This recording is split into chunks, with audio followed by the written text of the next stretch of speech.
Last time, on Sailing Kittiwake, we started a 2-day passage from Menorca to Sardinia.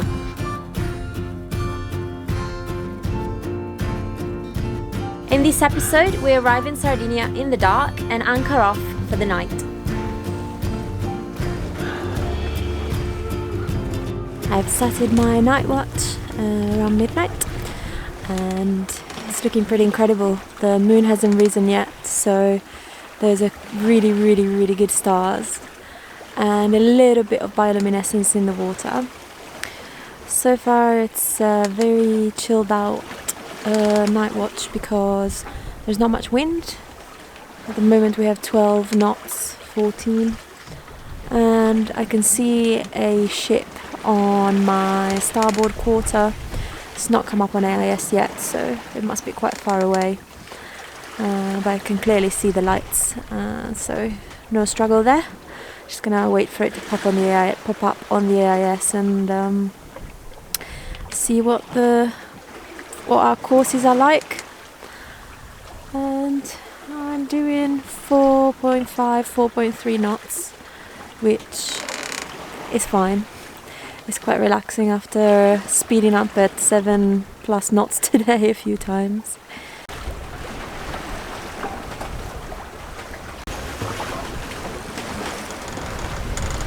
It's 2 a.m. and the wind dropped to 4 knots and we were doing 1.4 in speed. This was forecasted and I've decided to turn on the engine, not because we're lazy sailors or anything, but after this 3-hour spell of no wind, there's a mistral building north of us, so we don't really want to delay our arrival, because if we didn't make progress in the next 3 hours, we'd have to go upwind it, and it's not something we fancy. We've seen how underestimated the forecast for the Mistral is last year, and when it's meant to be 10 knots of wind, it's 20-25, so don't want to risk not being able to make South Sardinia, first of all, nor being stuck in a big blow, to be honest. Last time I spoke to you guys it was sunset. It's now sunrise. The sun's just peaked up. It's been a pretty speedy night, not the most restful of nights. It did go calm for a bit, so that was on Eleanor's watch. She put the engine on for a bit. And we had to take some avoiding action to avoid a freighter, so that was a bit of a pain in the butt. I didn't really get a huge amount of sleep, maybe like 3 hours, but not too bad. The wind's building up again now as well, so I doubt either of us will be getting any more sleep until we get into the anchorage, which, because we've been going so fast, a lot faster than we thought, it could be possibly before sunset tonight, which was not really expected at all. We're expecting to get in at 4 o'clock tomorrow morning, but we'll see how the day shapes up.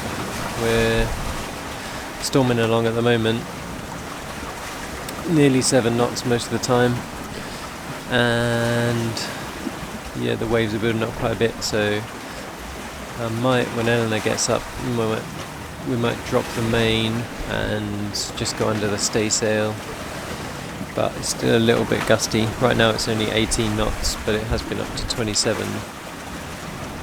And when it gets up to 27, the boat wants to round up, and then the hydroane has trouble keeping it on course, but then I can stick a load of helm on to counteract the weather helm. But then obviously when the wind drops, you've just got a load of steering on, and then the boat steers off downwind, and then you could accidentally drive. So in these conditions it'd be better not to have the main out, really, if the wind is strong enough to push us along at a decent speed, which I think it probably would be. We'd probably drop a knot or two, but yeah, I'd rather that than have any problems. So that's where we're at, really. think we're 80 nautical miles away from the island where we're anchoring.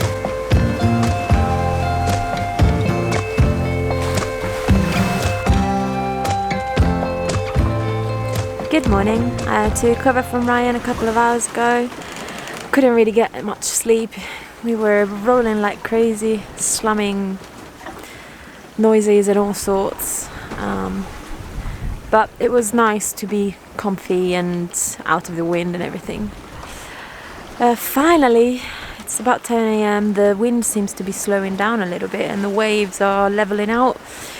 It was a bit intense earlier, but now we're doing anywhere between 5 and 6 knots rather than 6 to 7. And yeah, the waves are a little bit smaller, which is actually quite nice. Oh no, with your words on repeat, I will break like a twig right under your feet. Don't you say that you didn't want me. You turned me upside down and then you lit my bed and under my skin. Oh, where will it end if I let it begin? So I've just started my second shift on day 2. We have about 30 nautical miles to go and it's 4 p.m. So 30 nautical miles is to around the island, so before we actually approach. So I'm guessing there will be a few miles after that, but not that many. We're hoping to keep up the current speed, which is about 5 knots, and get in before midnight, really. Fingers crossed. But you never know with the wind and the waves and everything, so gotta keep our minds open to make a sunrise arrival as well.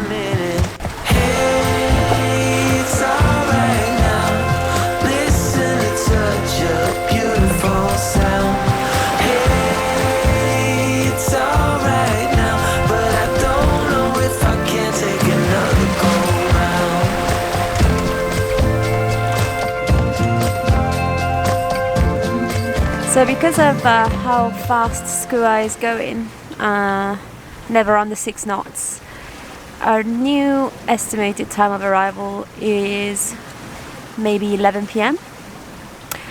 And I know what you're going to think. You can't go into an anchorage at night. You can't go into a new place. And that's true. We wouldn't do that. But we've been to this anchorage before. We've been to this area before. So we know all the navigation, and we are confident anchoring in that anchorage with good holding at night. And as well, it's such low season that I doubt anyone will be in there, so we'll probably have the anchorage for ourselves. Wait a while, you gotta take a deep breath. I can make you smile when I let you into my bed and under my skin. But where will it end if I let it begin? It's trick or treat. You know life's too short, so let's not waste another minute. We haven't really filmed a huge amount today. There honestly hasn't been very much going on at all. I think we've been on exactly the same point of sail since I woke up, and maybe we've tweaked the sails and the wind vane a tiny bit, but really there hasn't been any difference in the days. I tried to play around with the radar earlier. That was quite good fun. We didn't have a radar on our old boat, so I've been trying to figure that out, and yeah, I can pick up the island that we're going to now, and I picked up a big oil tanker that was going past us about 10 miles away, so it's good to know that that works. I was trying to test it in the marina when we were in St. Carlos, but obviously there you're just surrounded by stuff, so the whole screen's yellow. Yeah, there hasn't really been a whole load going on, but we're getting there now. The boat's been flying along, doing probably a minimum of 5.5 knots, I think, would you say? Yeah, minimum. Minimum 5.5, up to sort of 6.5, 7 at points in gusts, but then it's trying to round up and the wind vane can't steer it back on course for a bit, so yeah, optimum is around 5.5, 6 knots. And yeah, we'll be obviously arriving in the dark, but we've been to this anchorage before, so that's fine. and then probably coming up is a couple of days of strongish winds at anchor, where we'll probably be stuck on the boat again, which is a little bit annoying. And then we're going to go into Calaforte, but hopefully soon the Med weather will settle down and we'll have more of the light wind sailing that we had last summer. It seems like in the shoulder seasons the wind's always a lot stronger, so we're looking forward to that, calmer anchorages and light wind, calmer sailing as well.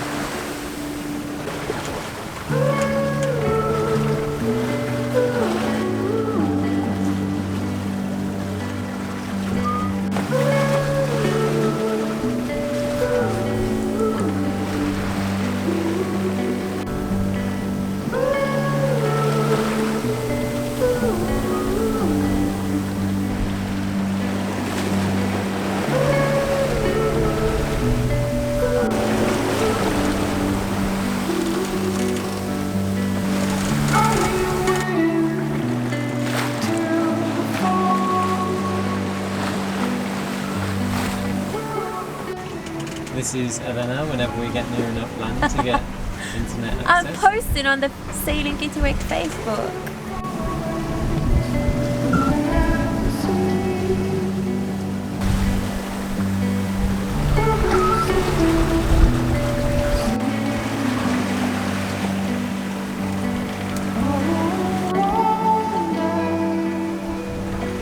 We're almost there and I'm so excited for dinner. I'm so hungry, but I wanted something nice tonight. No more instant noodles and stuff like that, so just happy to wait until whenever we get in. We've got less than half a mile to get to our point of approach, and then we turn in to between the two islands, San Pietro and Sant'Antioco, and our anchorage is not very far at all. Oh, can't wait for a shower and a beer.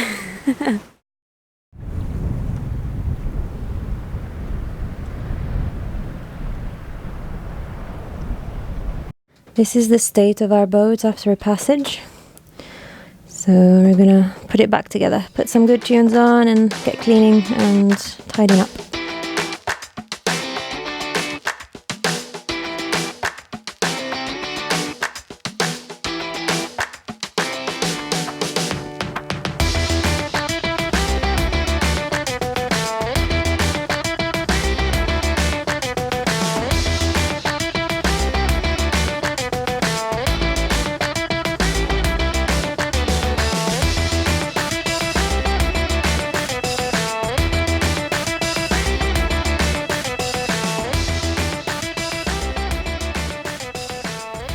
Ryan isn't lazing about, he's filleting out albacore tuna. We had a taste last night, didn't we? Yeah, it's really good. Super fresh. Perfect size as well, not like too huge that you can't just refrigerate it all and then use it up. How many fillets do you think we've got? Oh, I've no idea yet. Haven't really started. Maybe 15? Good eating. Yeah. That's a lot of tuna. I'm going to stick it next to the cooling plate. Keep it nice and fresh, as cold as possible really.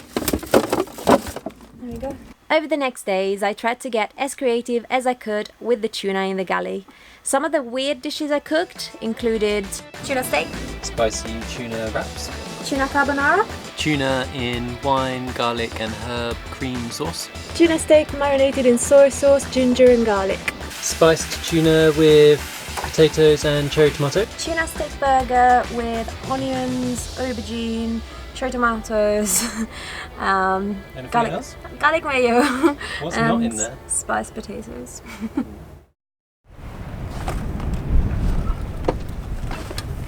We're a bit late at putting it up, aren't we? Yeah. Completely forgot last night. But no one's been round tonight. No, it's absolutely deserted. That's the nice thing about low season. Yeah.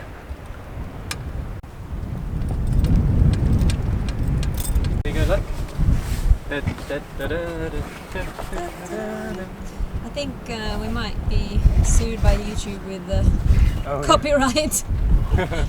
Copyright some Italian 1806.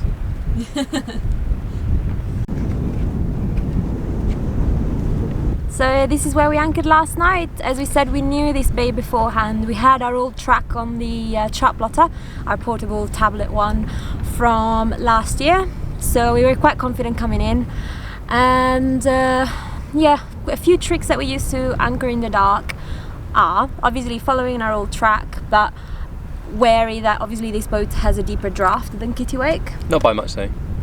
Yeah, 60 centimeters. Yeah, 0.6 meter extra. Yeah, still I want to be I like contingencies, so I chose a bit further out than where we anchored in Kittiwake. Yeah.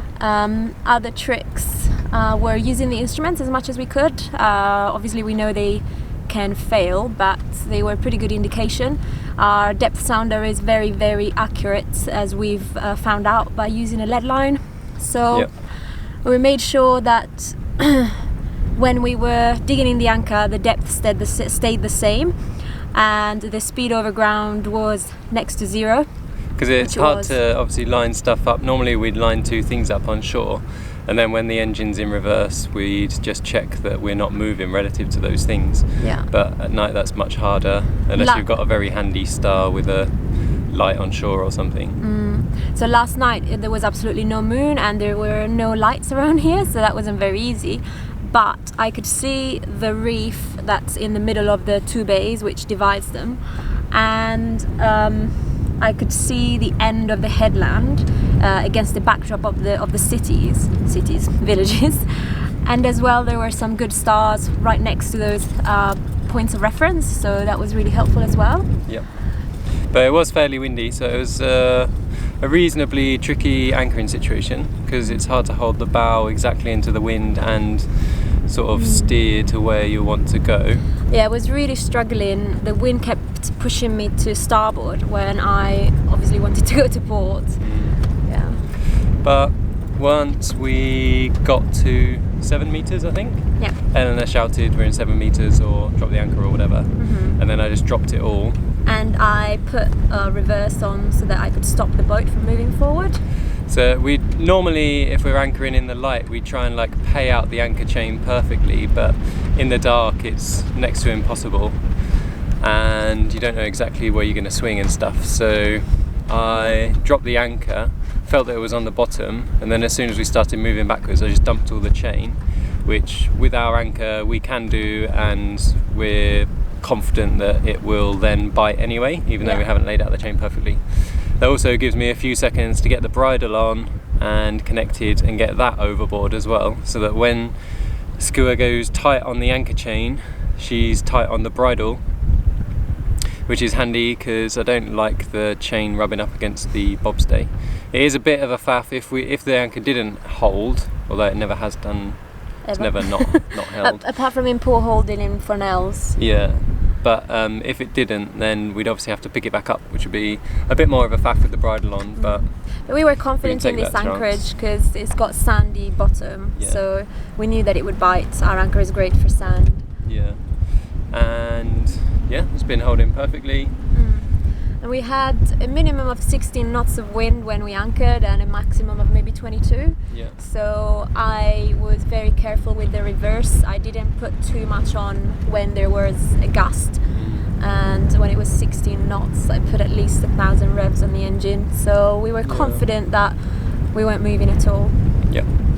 And yeah, it looks nice this morning. Yeah. Felt very cruisery, filleting our tuna and waking up to a new place. Yeah, nice flag. blue water. Putting a new country on the flags. Yeah. Cool. We just checked our logbook to look at the numbers, because we do like to sort of know our average speed and stuff like that. The passage took 39 hours. We did 212 nautical miles and our average speed was 5.4 knots. And that includes motoring in and out of anchorages, the bit of calm that we had on the first night and everything else. And we noticed by the logbook that on the first day we did 130 nautical miles in 24 hours, which for us is kind of out of this world. Like, it's really amazing. Thanks for watching. Join us next time to see more of beautiful Sardinia. If you enjoyed this episode, give us a thumbs up or consider joining our Patreon crew to get access to extra videos.